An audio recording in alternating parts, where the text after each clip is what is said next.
I highly doubt that you can't do a little housework just because you're pregnant. Do you really know what it means to be a housewife? Of course, I believe I am completing my household chores to the best of my ability. Unfortunately, my body hasn't been able to keep up, and that forces me to rest quite often. There's no way that's true. You're just using being pregnant as an excuse to be lazy and put off your wifely duties. Do you really think it's okay for you to be such a sloth? There is no way that I believe that. I am working as hard as I can and trying to do as much as possible. I heard from Heath that you've been slacking in making him meals, and the quality of his food is also dropping. To think we allowed such a miserable specimen of a wife to marry into our family. We are this close to completely giving up on a lost cause such as you. It is true that I haven't been able to make meals the same way I had been able to before. It's just that my morning sickness and nausea act up more when I smell certain foods. Even with that, I make sure Heath gets a healthy meal 3 times a day. He also says he is grateful that I am trying so hard for him. He even said that he would buy his lunches during this period to make things easier on me. He's just acting nice to you because he knows he married such a useless wife and knows he can get better food elsewhere. For the past month, all I hear from you is, "I'll try," or "I'm doing my best," and other excuses that seem thought up by a mentally challenged chimp. If the results are garbage, then it doesn't matter how hard you try. I'm sorry that I can't do things the way you want, but I am doing as much as my body will allow me at the moment. I promise to try harder to earn your respect. Try? You? How is that going to change anything? As hard as you try, things won't change much because the level that you think of hard work is still under par when compared to normal housewives like me. Since your baseline abilities are so low, I guess that's just another one of your defects. But I expect you to be able to do at least the bare minimum for my son. Since we all know that you're below average in pretty much everything, don't you think that you should be putting forth more effort to meet society norms? I have no response to that. While that may be true, I'm sure I could do more if I was able to get more advice and support from you, my mother-in-law. You want my support? Why would I lend my support to someone who doesn't try hard themselves? If you want my support, you need to earn it. No way in hell will I help someone as lazy as you and only good at giving excuses. You probably tricked Heath into having a child with you, right? What do you mean? That makes no sense at all. You wanted to keep living the sweet, easy life of being a housewife, so you're using Heath to support your lazy lifestyle and guilt him into going easy on you by getting yourself pregnant. You're just taking advantage of Heath because he makes good money, aren't you? And by having a kid, it'll be harder to cut away a parasite like you. You are the most conniving, audacious woman I have ever met. It's not like that at all. I loved the job I had before we got married, and I was raised to be self-sufficient by my family. Heath knows how much that job meant to me, and even he was surprised when I quit it to follow him when he got transferred to the main office. We agreed that I would do work around the house until I found a new job. But then we found out I was pregnant, so that got put on hold.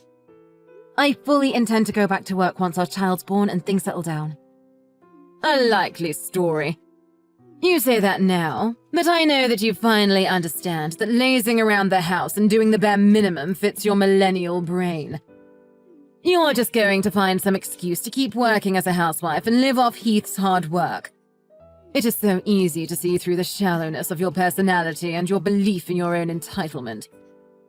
I know that women like you who are a little pretty use their charms to nab a guy better off than themselves so they can lead a life of luxury and do almost nothing in return.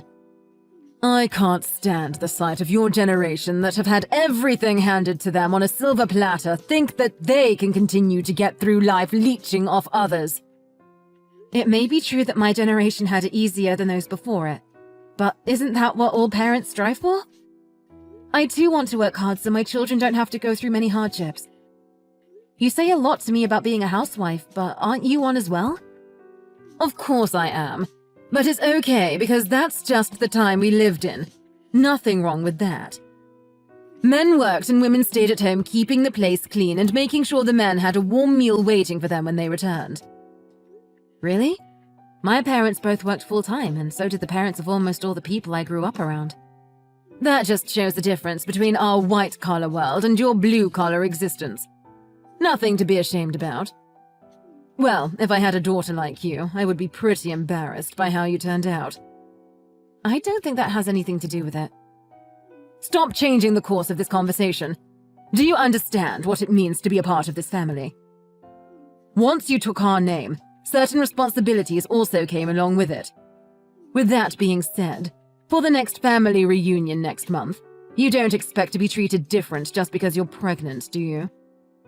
There are going to be a lot of people there, so don't embarrass me by not doing your fair share of the work.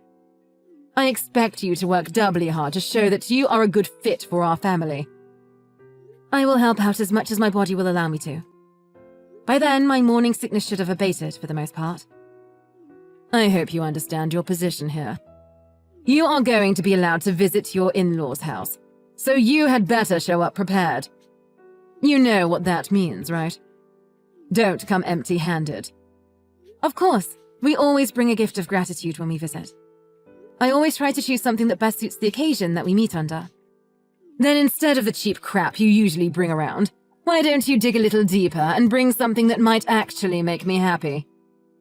I try to choose something different every visit, but I just can't figure out what your preferences are. If you could, please let me know what you would like to see us bring. Seriously, this is how your generation handles things. Are you so insensitive and bad-mannered that you have to ask such things? In my day, such questions were unthinkable. It pains me to see how uncultured people like you have become. Try thinking for yourself for once and show that you can choose something that would make me happy. I understand. I will think about it and get Heath's opinion on what to get you guys.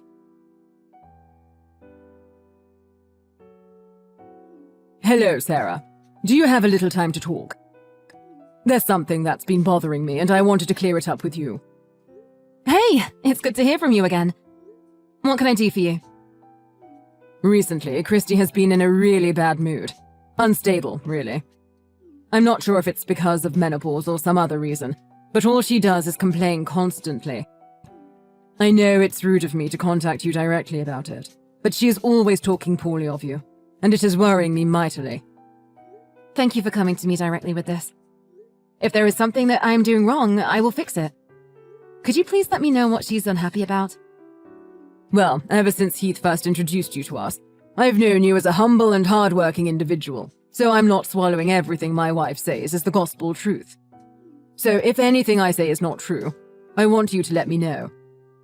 Just hearing you say that makes me feel safer and happy. Thank you for trusting me. Okay, so for example, is it true that since you quit your old job and got pregnant, you've been blowing through Heath's savings? What? That's impossible. We've been making do with the income Heath brings in every month, and haven't had to resort to either of our savings yet. Heath gave me full access to all his accounts so I could get things ready for our baby, or make things easier for me while I'm pregnant, but I feel that the money should be saved for something else if we can get by with what he is making already. I see. So Christy is lying to me again. It's hard for me to say it, but that seems to be the case. Also, since I'm at home resting most of the time, I don't really have a reason to spend much money at all. There is no reason at all for me to dip into Heath's savings at all. That makes sense. According to Christy, ever since you got pregnant, your personality has shifted and you've been buying expensive brand products to relieve the stress you feel from the pregnancy. And because of that, your relationship with Heath is becoming strained. I'm shocked to hear this, not only because it's not true, but also because it doesn't even sound real. Why would she believe something like that? So, that's the case. To be very honest with you, I've seen this happen before. What do you mean? I know that our extended family is meeting up at our place for a New Year's get-together, but I was wondering if the three of us, including Heath, could sit down and have a talk before then. Of course. I will check with Heath, but I'm sure it would be fine. He wanted to talk with you too.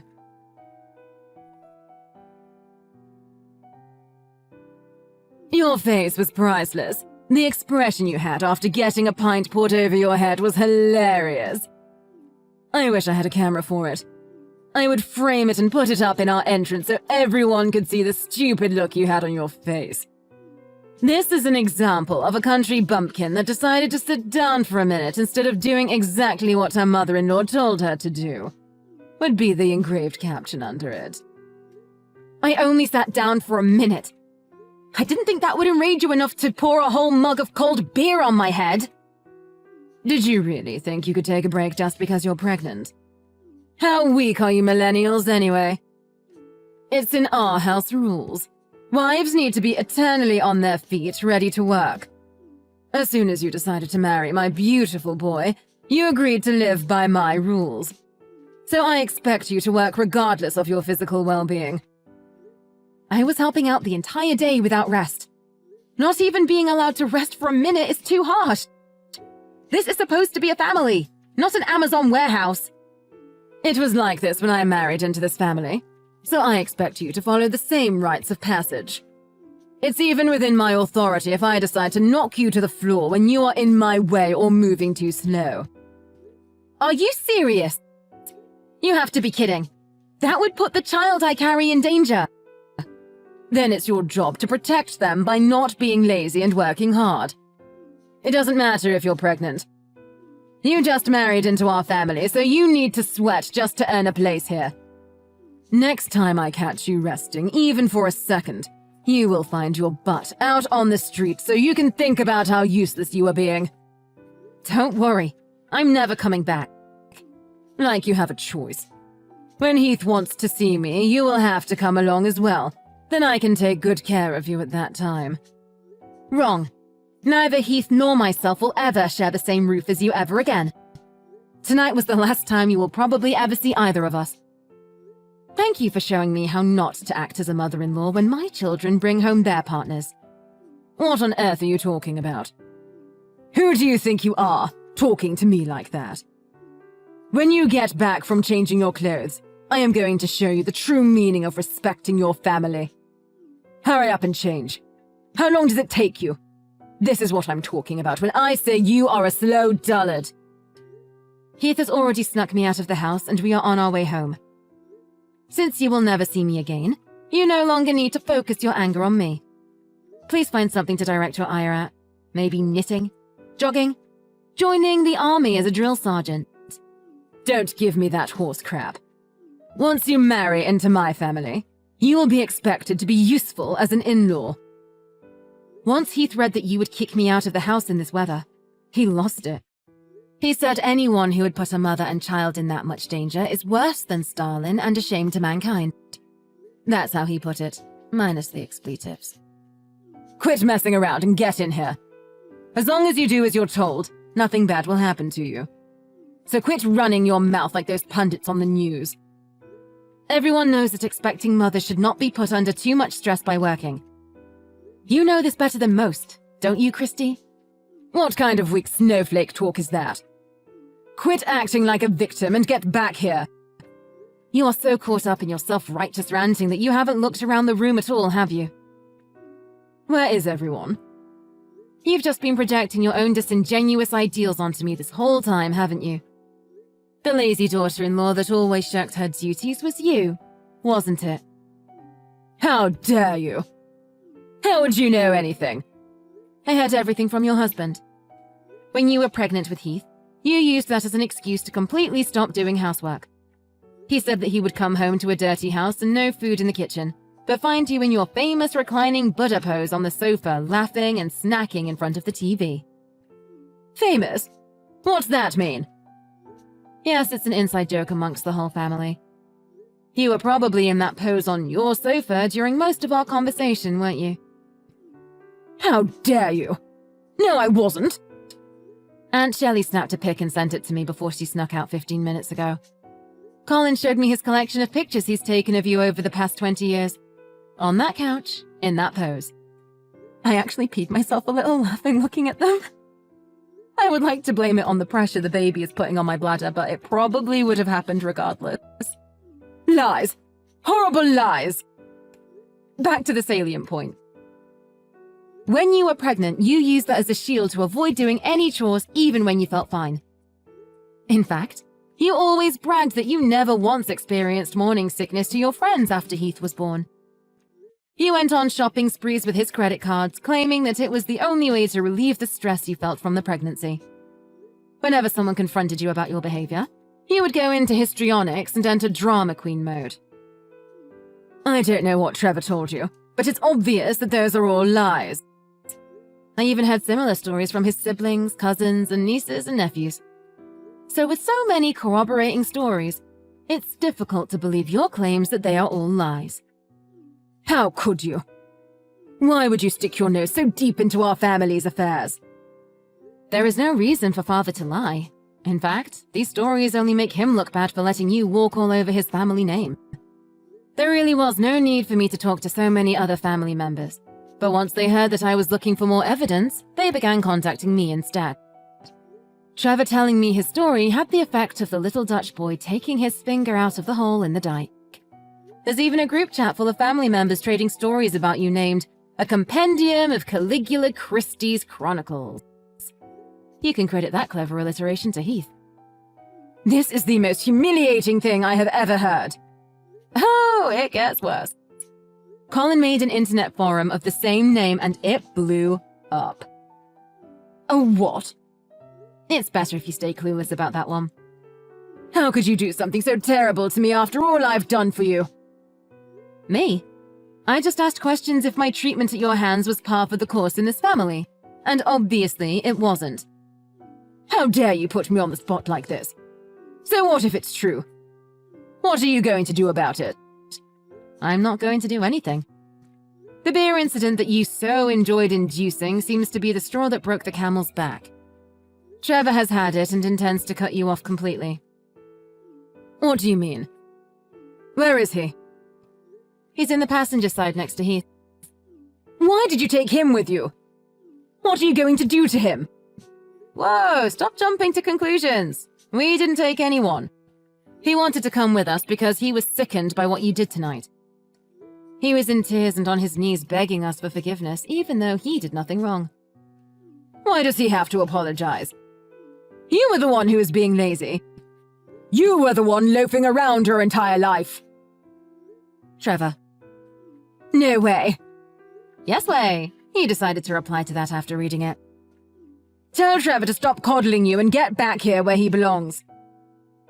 It seems that you were always the abnormal one. His parents disliked you from the beginning, but he stuck by you out of duty and the hope you would become a better person. That's not true. They loved me like their own daughter. I was the best daughter-in-law they could have ever asked for. You never brought gifts. You entered their house without greeting them. You acted like you owned everything. You disappeared into the bathroom whenever it came time to clean up during family get-togethers. You talked down to everyone like it was your right because you married the eldest son. And the most hypocritical thing of all is that you used your pregnancy as a get-out-of-jail-free card to avoid helping out during the family's New Year's party. How did your ears not burst into flames in embarrassment telling me to do all the things you refused to do? That's not exactly the way I remember things, but it's possible something like that may or may not have occurred in such a way at one point in time if viewed from a certain way in a specific context. You could have made a fortune as some politician speechwriter. You even bald-faced lied to me that you were treated the same way you were treating me. Trevor's family was nothing but accommodating to your selfish outbursts and diva-like outlandish actions. Then you had the gall to force all your work onto your son's pregnant wife. Well, I'm not young anymore, so it's only right that a younger person works harder than an older person. You are only 46. My mother and aunt are in their 50s, and they still work full-time jobs in addition to doing house chores. I think I have arthritis and cataracts, so it's dangerous for me to work too much. Well, new excuses. I've had enough. I am tired of your bullying. Father, Heath and I are done with your indolent and reckless behaviors. So before you can harm me or the life I carry within me, we will leave your life. Wait, what do you mean by that? Speak more clearly. Come back here and say that to my face, you coward. I already said that I will never share the same building with you again. Heath and father won't allow me, and I don't want to. None of us want anything to do with you anymore. Trevor will return in time, but when he does, it will be to make sure you leave his house. What? Why do I have to leave my own house? He's done with your erratic, hypocritical outbursts. He said he was fine overlooking your behavior up until now because it only made him look bad and didn't directly hurt anyone. But once you threatened the happiness and health of his son's family, you had gone too far. Fine. So as long as I let you ignore doing housework around here, it'll be fine, right? That is the least of the issues you've perpetrated. Dumping cold drinks on a pregnant woman and threatening to kick her out into the winter cold are actions of a psychopath that are unacceptable in any society. Trevor says you need to look back on your actions and live your life accordingly. Okay, I get it. Tell him to stop blowing this out of proportion and come back here so we can talk things out amicably. He's reading these messages himself and he says he has nothing more to say to you. He wants you out of our lives before you can hurt his grandchild. Fine. I apologize. Tell him to forgive me and come back home. Your narcissism really has no bounds, does it? You really don't see the double standards you set for yourself and other people, do you? What are you talking about?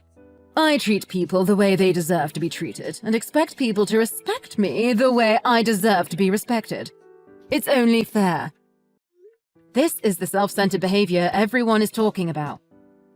I have decided that in order to protect my child from your poor influence, he will never see the face of your future grandchild. Heath says that you will never see him again as well. He says that this is the most judicious path we can take to keep our new family safe from you. Your conceited, egomaniacal actions up until this day have led to this conclusion. You've had an easy ride up until now, so it is high time that you learn how to work for your meals.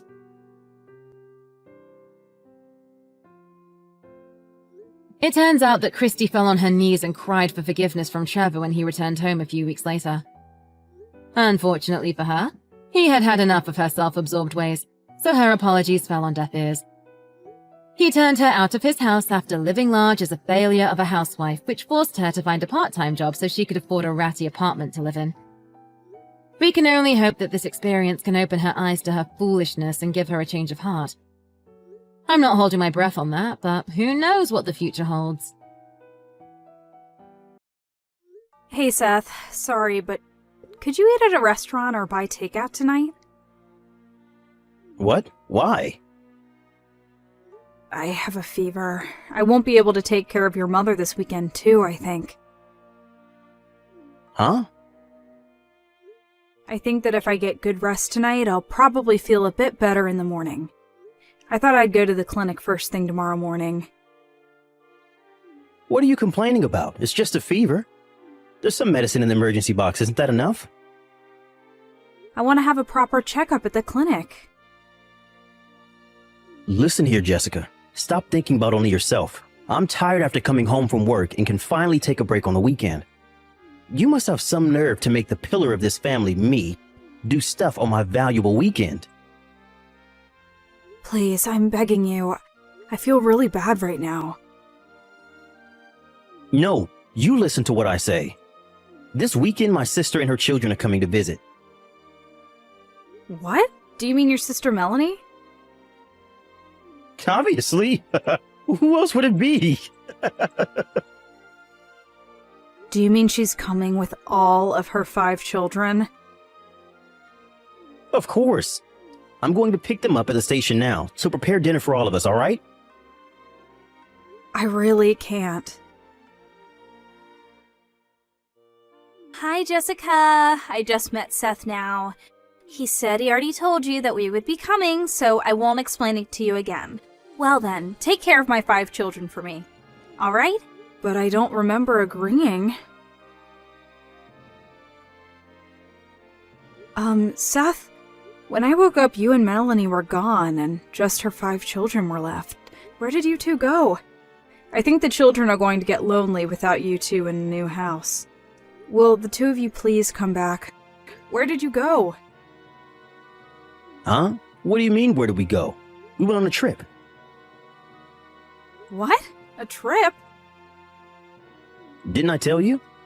Me and Melanie plus 2 of our mutual friends are going to a 3-day trip to go to the onsen. You never told me. I was only told to take care of Melanie's 5 children. Oh, she didn't tell you. What do you mean? Don't you understand that Melanie has something else to do if she's making you take care of her 5 children?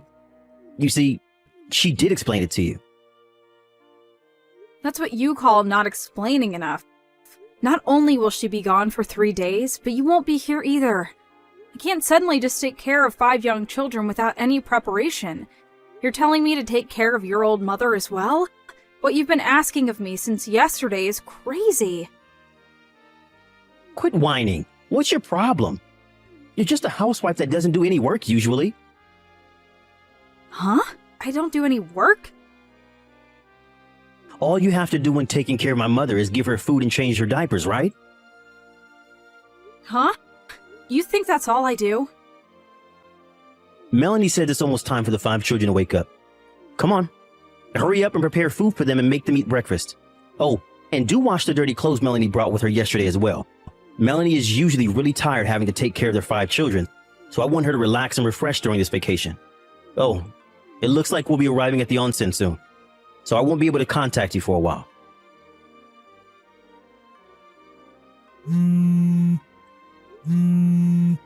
What is it? I'm busy relaxing at the onsen. I have a fever. What? I took my temperature, and my temperature was 40 degrees Celsius. Huh? Stop exaggerating. You're telling me that you got that high of a fever just by taking care of my mother? Stop complaining and take care of the 5 children as well. We're going to be coming home tomorrow, and that means you're going to be busy preparing food and doing the laundry for 8 people. What are you going to do if you're like that already? If you keep complaining, I'll divorce you. If you don't want me to divorce you, then stay up all night. That way, you'll have plenty of time to do household chores and take care of my mother.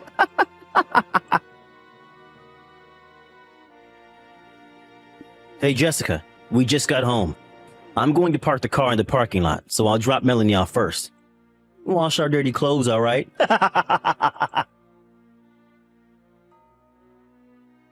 Seth, this is terrible.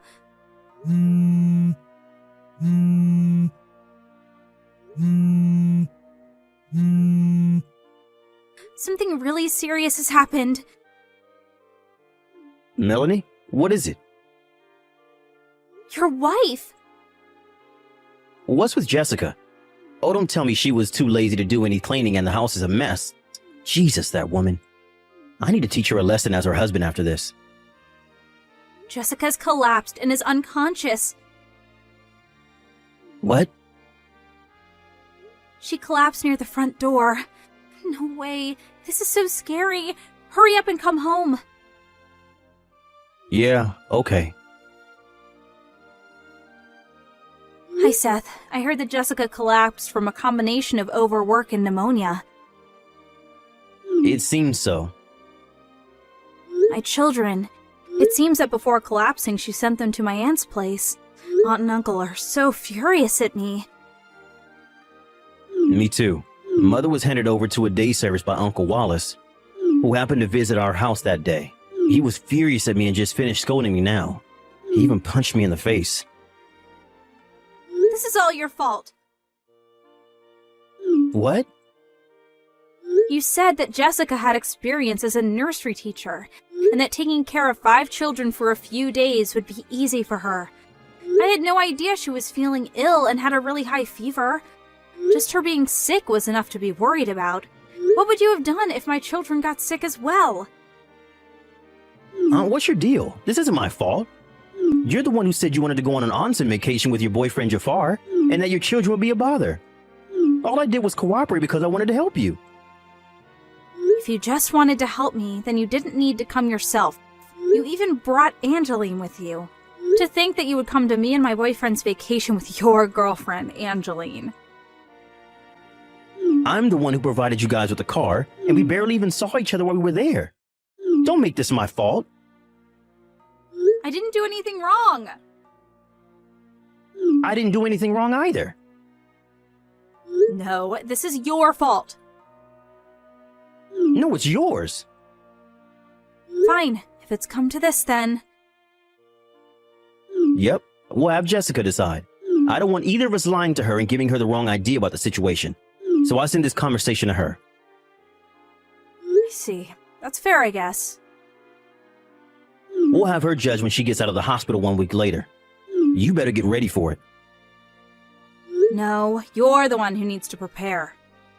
Hey, Jessica? What's this content certified letter you sent me? What do you mean I have to pay you in alimony?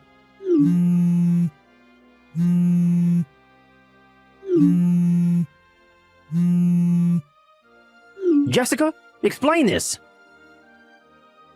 Didn't you send me a screenshot that was basically your confession that you were cheating on me? What? You told me to decide whether you or Melanie was at fault for me being hospitalized, right? But during your conversation, did you seriously not notice that you were talking about how you went with your girlfriend, Angeline, and how Melanie went with her boyfriend? It was in the screenshots you sent me. What? You were even so kind as to name who your girlfriend was. Both Jafar and Angeline are acquaintances of mine, so gathering information was extremely easy. Thank you for providing me with proof of your own crimes. What? Please send me the alimony I asked for, and sign the divorce papers too. I asked Angeline to pay an alimony as well. By the way, she says she's going to break up with you. But... Please talk to my lawyer, not me, from now on. Goodbye. I messed up! Hey, I got divorced because of you, Jessica. My husband got custody of our children as well. He even made me pay an alimony for cheating on him. Even my boyfriend Jafar broke up with me. If you hadn't been hospitalized, this would have never happened. Are you not satisfied until you make everything that happens to you someone else's fault? What? You probably already know that everyone found out that you were cheating on your husband because your brother sent those screenshots to me. You told my husband, right? Everything would have been fine if you had just kept quiet. Did you think I was kind enough to just stay quiet and not tell your husband after I was sent to the hospital because of what you and your brother did? You know that I was a nursery teacher before I married your brother, right? There's no way that I, a person who loves children, am just going to forgive a mother who says that she wants to go on vacation with her boyfriend, but her children are a bother. Even if you tell me that now, what am I supposed to do after this? I can't rely on Seth anymore because we had a fight. And apparently Mother is now at a daycare service because of Uncle Wallace. And my father has already passed away, so you're the only person who can help me, Jessica. Even if you ask me to help you, You're my sister-in-law, so it's only a matter of fact that you're going to help me. I got divorced with your brother. Huh? You're a stranger to me now, so goodbye. You're lying, right? Bye. Jessica! First of all, I'm glad Seth's mother and Melanie's children were all right. The poor children. They were so confused when their mother had left them at a strange house with me, a person they had barely known. Luckily, Melanie's husband got custody of them, and Melanie now has to pay monthly child support for 5 children. Speaking of Seth and her sister, I started plotting my revenge as soon as I woke up from my coma in the hospital, before I even knew that Seth was cheating on me. Now that I think about it, though, all that happened was the 2 siblings didn't have enough brains and everything fell apart and they took each other down. I barely did anything. By the way, the 2 of them were left with basically no money after paying their alimonies, and for some reason also lost their jobs. Even though they always just insult each other, they had nowhere left to go, as Melanie's husband kicked her out of his house, and fortunately the house me and Seth used to live in was handed down to me by my father. And so I kicked him out as well, and so the 2 of them begrudgingly moved into their parents' old house. But apparently their Uncle Wallace owns the house, not Seth, And it seems not long after the two of them moved in, he had set in motion a plan to kick them out. What really happened to the two of them after that, I don't know, and I don't really care.